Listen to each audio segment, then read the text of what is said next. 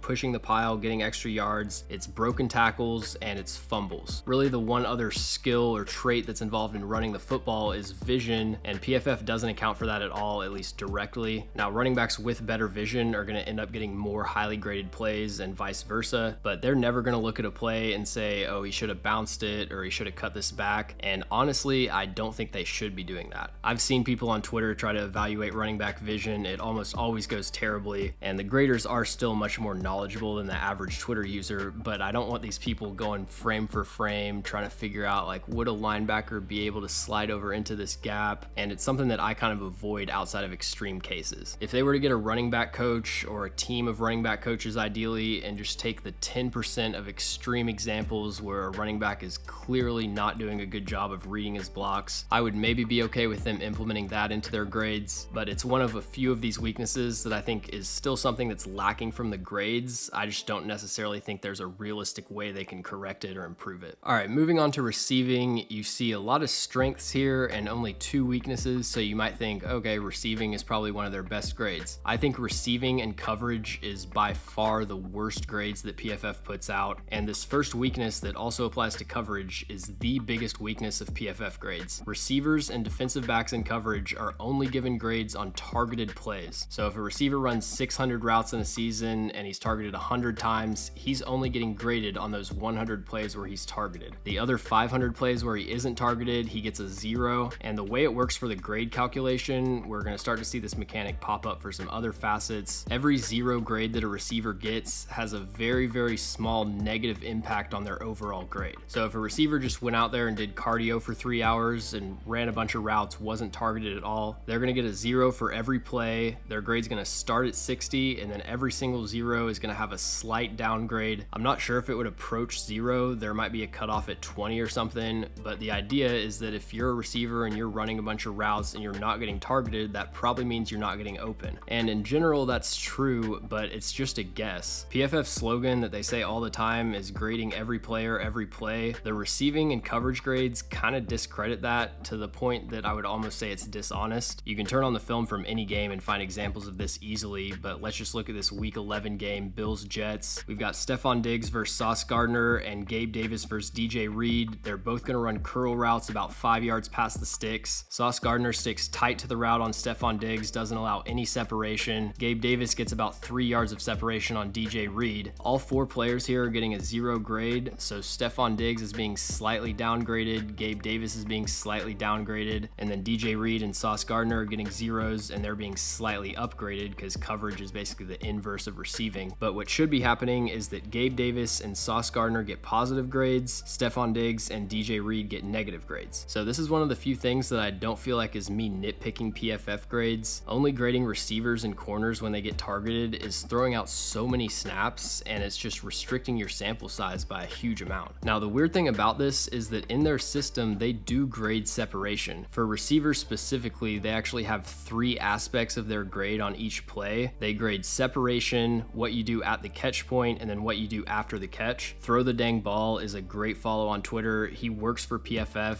and he tweets out a lot of scatter plots that use the separation data that they chart. They've been doing this for the last 3 or 4 years, I believe, but at the time of this recording, those do not impact the grades that you see on PFF. I don't know if they're still figuring out how exactly to integrate it, but the fact that these aren't included in the PFF grades really damages the validity. A lot of people know this already, but I think especially when casual fans look at like a PFF coverage grade, and it's like this corner week 10 had a PFF coverage grade of 92, they kind of associate that with, oh, he was locked down every snap. Because the every player, every play thing is so ingrained in their branding, I think a lot of people assume that. But no, PFF coverage grades and PFF receiving grades are just grading the targeted reps and then estimating the rest of the plays that you either didn't get open or you didn't give anything up. Now, going back to throw the ball and kind of cross-referencing them with the film, I will say these separation metrics that they chart definitely match up with the eye test. Looking at receivers, I can confirm Brandon Ayuk, Tyreek Hill, Tank Dell, CeeDee Lamb, they are unguardable regardless of whether or not they're getting targeted. And DeAndre Hopkins, Terrace Marshall, Quentin Johnston, Donovan Peoples-Jones, they're not getting open very much. I haven't watched a ton of Alec Pierce. And you look at corners, the Jets corners, especially Sauce Gardner, do not give up anything. Pat Surtain, Jalen Johnson, Joey Porter, they're glued to their receiver, AJ Terrell. So the data that they have, just as far as matching up with the eye test, I think is high quality. And once it starts getting integrated into the grades, then my opinion on those grades will definitely change. But at this point, it's a grading of the targets and nothing more. Now within that, there still are a lot of strengths to PFF grades that I think set them apart from just looking at receiving yards, receiving touchdowns, any of the basic stats. Receivers are positively graded if they beat their man, get open, but the ball is uncatchable. So you see right here, Brandon Ayuk beats the corner on a sluggo route, gets about 4 or 5 yards of separation downfield. Brock Purdy overthrows him. Ayuk gets a positive grade for this, and the corner gets negatively graded even though he didn't technically give up a play. I also like that they weight the difficulty of assignment and they give lower positives for blown coverage. So week 1, Jordan Addison's first career touchdown, he just runs a straight line down the middle of the defense. No one picks him up. Good job running fast and catching the ball. Again, he still gets a slight positive grade for this, but when you see 39-yard touchdown, you kind of have expectations that it's a better play. Again, they reward short gains in short yardage situations. A 5-yard gain on 3rd and 4 is going to be a lot better usually than a 5-yard gain on 3rd and 9. You see right here, 3rd and 4 in the red zone, Puka Nacua beats the single coverage, converts the first down. It's just a 7 or 8 yard reception, but that's a high quality play. I think they do a good job of having scaled downgrades for drops. So if it's an egregious drop, wide open, perfectly thrown pass, you drop it, that's going to be the harshest downgrade. But it's just a more difficult catch and the receiver can't bring it in, that might get a less harsh downgrade. And then they give context to yards after the catch. They give more credit for forcing missed tackles. A trick play, for example, where you're getting the entire defense to flow in one direction and then you throw it back to a receiver and he runs 40 yards untouched into the end zone. He's going to get 40 yards after the catch on the stat sheet, but he didn't really do anything above and beyond. But if you have a 10-yard reception where you force 3 missed tackles, that's going to get a much higher grade. And then we talked about the main weakness. The other thing I could think of is that it's hard to judge timing and just running the wrong route. In the NFL especially, a lot of routes have options built into them based on the coverage. So a receiver might have a route where he's stemming vertically and then he's going to either run a corner or a post based on if the defense is in single or 2 high coverage. There's also a lot of nuance and feel to route running against zone coverage, making yourself available to the quarterback, and then communication and chemistry stuff with the quarterback, like when he's expecting you to cut your route off based on what the cornerback does. That's all stuff that they're working on in practice and in the meeting rooms that the graders really wouldn't have any insight into. So if the receiver cuts his route off to a curl, but the quarterback throws the go route down the sideline, you can't really know for sure who was in the wrong. Context clues could give an analyst, for example, a good guess, but for them, they have to be sure about something to put a grade on it. For run blocking, the first strength is just that it's one of the only run blocking stats that exist. ESPN has run block win rate, but they only give you like the top 20 on the leaderboard. You can't view it week to week. You can't see who the bad run blockers are. And just comparing it to the eye test, I don't really trust a lot of the ESPN win rate stats. I still think they have a ways to go with figuring out how to calculate those because it's purely based on the chip tracking and the shoulder pads. Sports Info Solutions charts blown blocks, but it's only missed blocks that directly result in a negative play. So if you whiff on a block, but that defender misses the tackle, it doesn't count as a blown block, I believe. And those are only the extreme examples. They're not doing the negative 0.5s and the minor losses, and there's nothing for positive blocks. blocks. And then the other option would be to look at something like runs to that player's gap. So you could look at the 49ers runs outside to the left and try to use that to evaluate Trent Williams. That's something that's probably going to correlate, but you can't really know for sure. So yeah, PFF run blocking grades pretty much are the one run blocking stat that exists. For the rest of this section, I'm just going to put Chris Lindstrom highlights up on the screen. He's a player that I probably wouldn't have watched individually if I hadn't seen him grading out really well on PFF, but you turn on this dude's tape, it's the most dominant run blocking tape that you'll ever see, at least for a guard. So the run blocking grades are going to credit pancake blocks, successful reach blocks, getting displacement on a down block or a double team, opening up gaps for the running back, and as with most things, it's scaled towards the difficulty of the assignment. So if you're an offensive lineman reach blocking a defensive tackle that's already lined up on the back side of you, that's a much easier block to pull off than a tackle reaching a 3 technique on a backside cutoff. And then you're going to get downgraded for allowing penetration in the backfield, not creating any displacement, getting stood up at the line of scrimmage, whiffing or missing on blocks, and the severity of the downgrade is going to depend on the dominance and quickness of the loss. Overall, I think run blocking and run defense are some of their best grades, but it is negatively affected by not having enough nuance for penalties. If you clearly lose the block and you're just hanging on for dear life, you grab at the jersey to prevent a tackle for loss and you get called for holding, that should be harshly downgraded. But the graders need to have the ability to throw out bad holding calls, and the really borderline calls where you just got your hand like an inch too far outside or something, maybe those should be like a -0.5, but I'm seeing those seriously impact what would otherwise be dominant run blocking performances. It also doesn't seem like they do a great job for accounting for the defender tripping. If you pancake a defensive tackle, but the reason you were able to get him on the ground is because he tripped over another offensive or defensive lineman, that's a much less impressive play from the blocker's standpoint. Sometimes I'll go through and watch really highly graded run blocking performances, and the only plays I could find that I could see them grading highly, the defender trips. There's again a slight margin for error you got to account for, which is that the graders don't always know the blocking assignments. If there's a run blitz that doesn't get picked up and it's a 3-yard loss, a lot of times you got to be in the meeting room to know who was supposed to pick that player up. And then I could really say this for every section, but I think specifically with run blocking, they need more stats. Most positions on PFF have the grades and then a couple other premium stats to go along with that. With run blocking, it's just the grades. I would love something like big time blocks,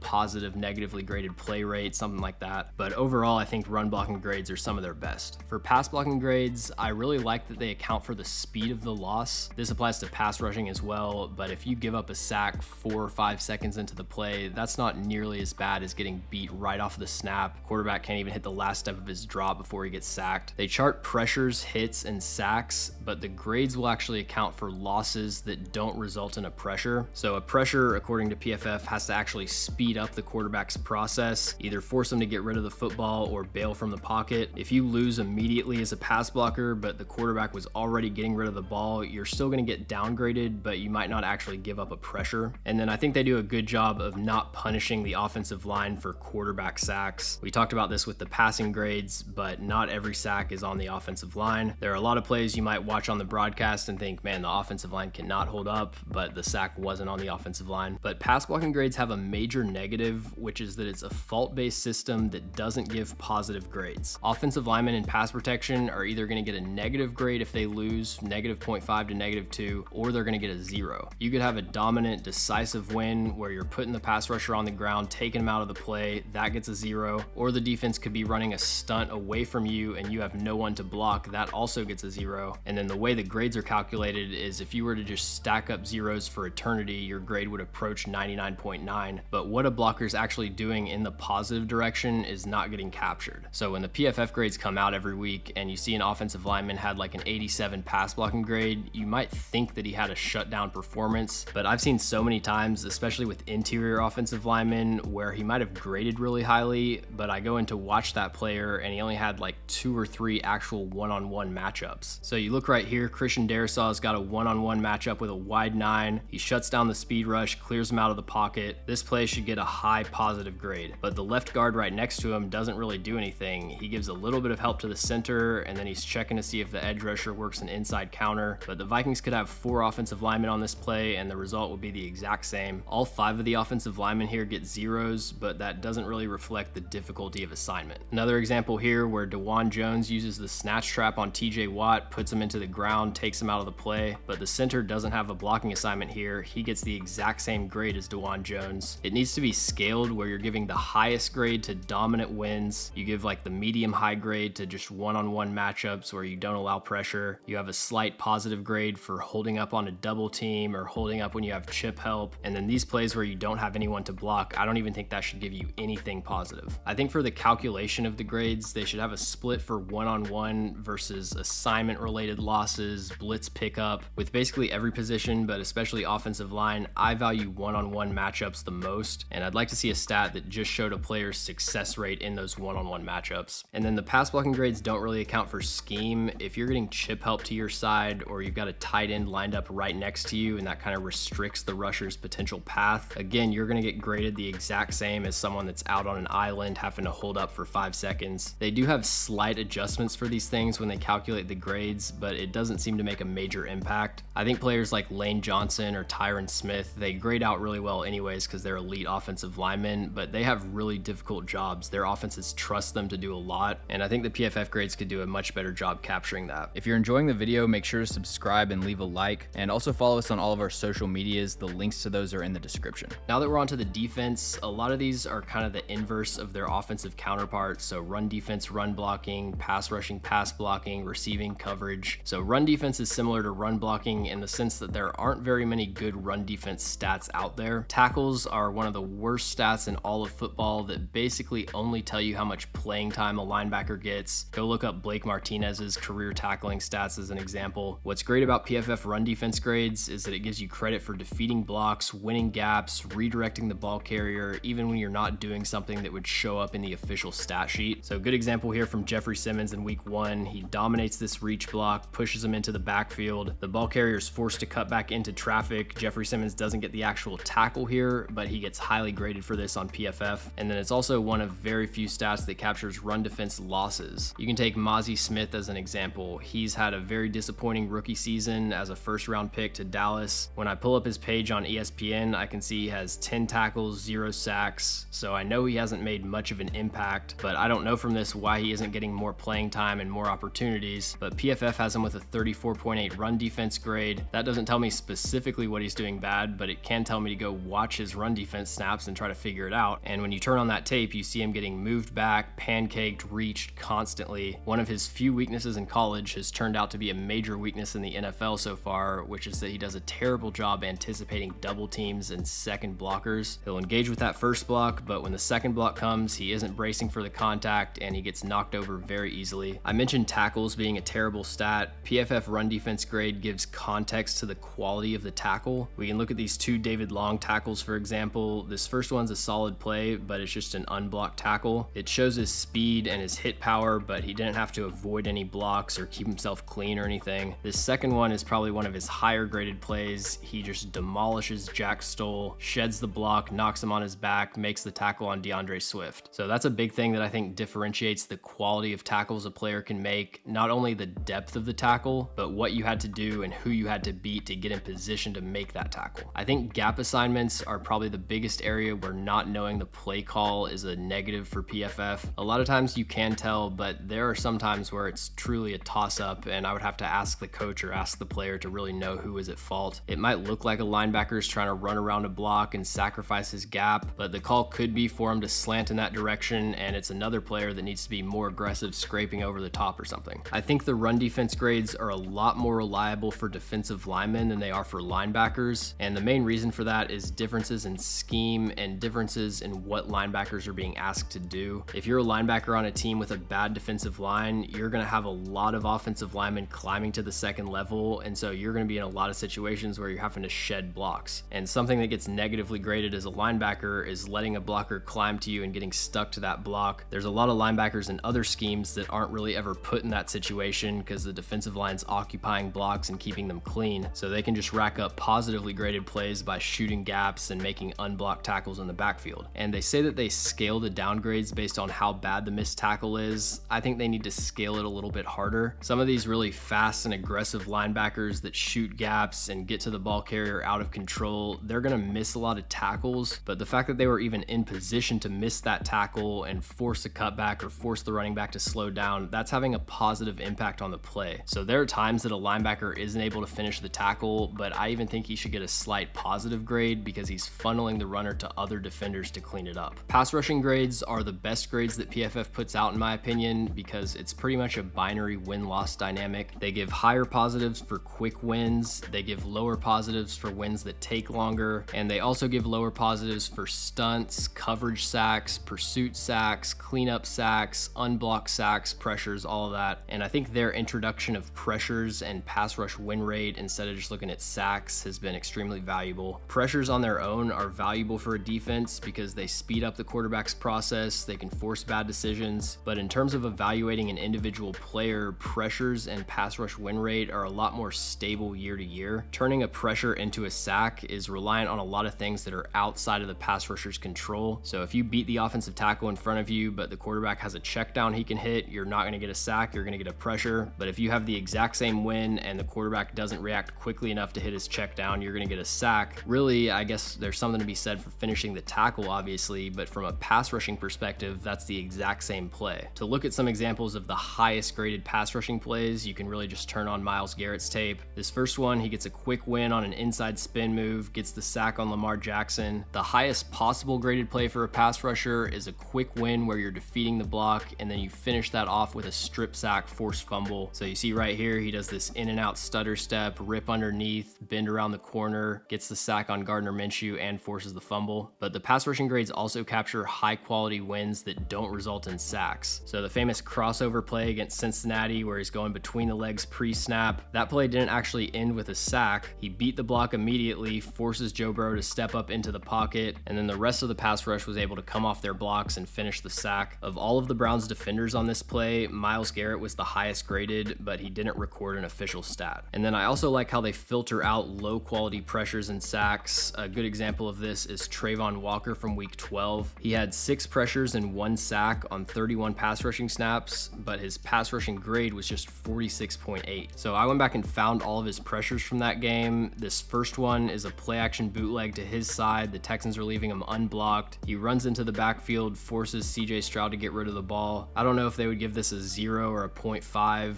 but either way, as a pass rusher, this isn't really anything that impressive. Next play, the Jags are rushing 6. The right tackle is going to take the most dangerous defender, which is the one closest to the inside because he has the shortest path to the quarterback. So on this play, Trayvon Walker gets left unblocked. He still registers a pressure because he forces CJ Stroud to bail from the pocket, but not a play that's going to get a particularly high grade. Next play, again, they leave him unblocked. He has a straight path to the quarterback. CJ Stroud does a good job getting the ball out. On his sack, he's looping around on a stunt. He does a good job getting displacement on this block from the center. Josh Allen wins the inside on Laramie Tunsil, and they collapse in for a sack. Of all of these plays I'm going to show, this is definitely his highest graded, most impressive play. Next play, they're running play action on the goal line. Laramie Tunsil disengages from this block. Stroud identifies Trayvon Walker running towards him, bails out to his right, runs into the end zone. And then I was actually struggling to find the 6th pressure. This is my best guess. He's able to initially win the inside on George Fant, but Fant does a good job recovering. You can still see though how Trayvon Walker flashing into the B gap forces Stroud to bail from the pocket, but ultimately he ends up getting knocked on his back. So if you ever see a pass rusher have a really nice stat line like that, 6 pressures, 1 sack, and then a relatively low PFF grade, what usually happened is they were being left unblocked, they were getting a lot of production off of stunts and twists, or their wins came really late in the play on something you would classify as a coverage sack or a coverage pressure. The negatives for pass rushing grades, again, kind of the inverse of pass blocking. We talked about how pass blocking is a fault-based system. Pass rushing grades are a credit-based system that doesn't give negative grades. So for pass blocking, if you just continue to stack up zeros, your grade's gonna approach 99.9. With pass rushing, if you continue to stack up zeros, your grade's gonna get lower and lower. The result of this though is that the lowest graded pass rushers any given season are gonna have a lot higher grades than other positions. So the lowest graded edge defender this year in pass rushing is Yannick Ngakoue at 46.9, but there's 8 offensive linemen that have lower pass blocking grades because they don't give negatives for pass rushing. I think if you have a decisive loss as a pass rusher where you're put on the ground, taken out of the play, I think you should get negatively graded for that, more so than if you're just stalemating the block. They also don't give negatives for allowing a scramble lane, sacrificing your gap, letting the quarterback break out of the pocket and get a big gain. And you can also poorly execute a stunt where you run into one of your defenders and impede his movement. That's another thing that I think could be negatively graded. The grades don't seem to account for who is blocking you, and I don't just mean level of competition, I mean offense offensive line versus tight end. A defensive end beating a tight end one-on-one isn't nearly as impressive as it would be if you beat an offensive tackle. Another thing is that a pass rusher's job isn't always to pressure the quarterback. Sometimes they're contain rushing, sometimes they're hanging back as a spy player waiting for the quarterback to scramble. So if a team doesn't view a player as their primary pass rusher and they're putting him in a lot of those situations, his efficiency is going to suffer, but that number might not actually reflect his efficiency if he was allowed to just tee off and rush the passer every play. I think it's good that they factor in time to pressure with their grades, but there needs to be an adjustment for play action. If the offense runs a play fake, a defensive tackle is going to be playing the run for the first 1.5 to 2 seconds of that play, and then when they realize it's a pass, they get into their pass rushing move. So I see a lot of times high quality pressures and sacks on play action that don't seem to be getting graded that highly, and they need to add like a buffer or an adjustment for play action that takes that into account. And they also need to be less strict on roughing the passer. If a pass rusher wins and the refs decide in that moment that they're going to throw the flag, I don't think that should affect their grade at all. If it's an egregious penalty, like true helmet to helmet targeting, maybe that should affect their defense grade, but the pass rushing grade should solely reflect a player's ability to beat the blocker in front of them. Final section is coverage. Again, I'll reiterate that the biggest weakness across all of these grades is that grades are only given on targeted plays. So right here, you've got the corner Josh Jobe playing lockdown press on Jordan Addison. He should get a positive grade here. And the slot corner lets KJ Osborne run wide open down the seam. He should get a harsh negative for this. But right now, those two players are just getting zeros, which results in a slight positive grade. So coverage grades, like receiving, are just based on targeted reps, but I still think there's some good positives here. The first one is that they differentiate between high and low quality interceptions and pass breakups. So when I think of a high quality interception, my mind still goes to this Denzel Ward pick from last year. Just elite mirroring and man coverage, runs the route for him. The quarterback's expecting McLaurin to come open here, but Denzel Ward's coverage is so tight, he's right there for the interception. Another good example is comparing and contrasting some of Deron Bland's interceptions this year. This first one against Carolina, he undercuts the drag route, makes the interception, bounces up off of the ground, runs into the end zone. I would guess this would either be a 2 or a 1.5. And then this play against Seattle, tight coverage on the out route, undercuts it, jumps in front of the passing window and gets the interception. So these are two of the more high quality, higher graded interceptions from Deron Bland. But we can look at his first pick six from week 1. Daniel Jones checks it down to Saquon Barkley. Trayvon Diggs closes in from the flat, lays a huge hit, pops the ball out. Bland's right there for the interception and he runs it into the end zone. I'm sure Bland got positively graded for this, but I'm also sure that Trayvon Diggs was the highest graded player on this play because he's the one that actually caused the play to happen. And then another example here against LA, Stafford is just way too far inside on this out route to Cooper Kupp. All Deron Bland has to do here is just catch the ball, run in a straight line to the end zone. They're also one of the few places that captures big plays allowed. Every year we see corners that have a lot of passes defensed, but they're also getting beat pretty often. With PFF grades and their other stats, even though it's just looking at targets, it can still give you some context into who's getting beat and who isn't giving anything up. Also, to get a pass defensed officially, you have to get your hand on the football, but there's a lot of high quality targeted reps with tight coverage, but the ball just isn't catchable and they don't have a chance to record a pass breakup. So right here, Jalen Johnson is just glued to Jordan Addison on this comeback route. I don't know how much control Josh Dobbs had over the ball placement here because he's getting hit while he's thrown, but he has to lean towards putting this far outside or it would be an interception from Jalen Johnson because the coverage is so tight and it's just a couple inches too far out of bounds for Johnson to get his hands on it. And then you also get negatively graded on targeted plays where you let the receiver get open but the ball was uncatchable or the receiver drops it. Right here, Tyreek Stevenson gets beat by Devontae Adams on the double move fade route, but Adams drops it. He's still going to get just as low of a negative grade on this play as he would if Devontae Adams caught it. Another Deron Bland example is his week 6 game against the Chargers. He was targeted 8 times. He gave up 3 receptions for 19 yards and he had 2 pass breakups, 0 penalties. But his PFF coverage grade was 44.8. The reason for that is that he got beat twice on double moves by Keenan Allen, but Justin Herbert overthrew it and it was uncatchable. So they're giving him negative grades even though the result of the play was technically good for the Cowboys defense. There's also a lot of times where you can technically give up a catch, but it's still a good play. So if you're an off coverage 8 yards off the line of scrimmage and they throw a 3-yard hitch route, it's not humanly possible for you to break up that pass, but if you make a tackle for a 2 or 3 yard gain, that's still a really good play on the cornerback's part. And then they also take into account like prevent defense situations where the reason that you would give up a play is based on the structure of the defense, not necessarily anything an individual actual defender did wrong. So giving up a 10-yard curl route in a 1-minute drill situation isn't really that bad for a cornerback. And then the other weaknesses of PFF coverage grades, again, there's not enough nuance for penalties. Pass interferences where you just got cooked and you're grabbing at the jersey or tackling the receiver to prevent a big play, obviously those should be downgraded as harshly as actually giving up the play. But contested catch situations where the receiver and the corner just get tangled up and the refs decide to call defensive pass interference, I don't think they should just take the ref's word for that. If they wanted to come up with a rubric and let graders use judgment to figure out how they should be graded, I think that would be fine. But another good option would be just like a blanket negative 0.5 grade for those toss-up plays. And then it also seems like if a corner gives up a play in really tight man coverage, they're graded as harshly as it would be if they just got beat and allowed a lot of separation. I don't know exactly how they do that, but giving up a catch on a perfectly thrown ball 30 yards down the sideline to me is not as bad as actually getting beat in coverage. I saw that watching Deonte Banks against the Commanders. He got beat a few times on go routes to Terry McLaurin where the coverage was really tight. It was just a perfect throw from Sam Howell and great ball tracking from Terry McLaurin. So that's going to do it for probably the longest video that I've ever made,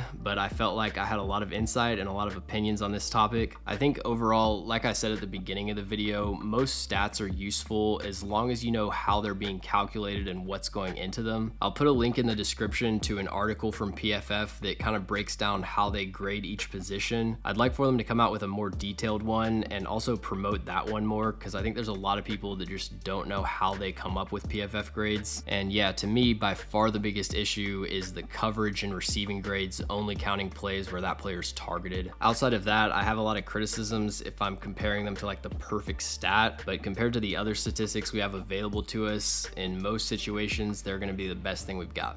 Thanks for watching. If you enjoy the video, make sure to like and subscribe. Also, let me know in the comments any NFL players or teams that you'd like me to cover.